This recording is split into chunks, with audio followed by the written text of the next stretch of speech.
everybody, in this video tutorial I'm going to show you how to use Bing AI Chat, Microsoft Bing Chat with image input. So if you want to use Bing Chat with image input, it's really easy to do. All you have to do is open up the Bing Chat. So go to bing.com and select Chat from the top, and this will open up the Bing AI Chat interface. And if you want to use image as an input in our conversation with the chatbot, all we have to do is click on this add an image icon here. Then we can either upload the image from our device, take a photo, use Bing App on a phone, or we can also provide an image URL link. And any of this works, but let's upload this now from our computer. So we're going to use a test image, find your file, and then click on upload.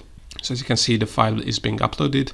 So this is the image. So as you can see, it's a woman who is holding a stack of cash in her hand. So let's say we want to use this image to write us social media captions for this image. So let's say write us some social media caption for this image.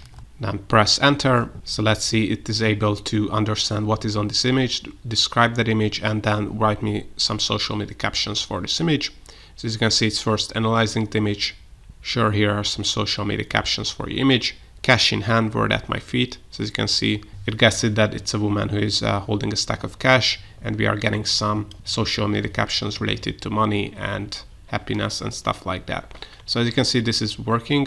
Of course, there's a lot of use cases. I'm not going to go over a lot of them because this is just a quick video to show you how to use Bing AI Chat with image input. If you want to learn more about Bing Chat or other AI tools like ChatGPT, make sure to check out my YouTube channel where I have a ton of tutorials and more are coming up. So also make sure to subscribe. And if you want to learn more about AI, I have a ton of free resources like ChatGPT plugin or custom GPT databases. So make sure to check those out as well. And see you next time.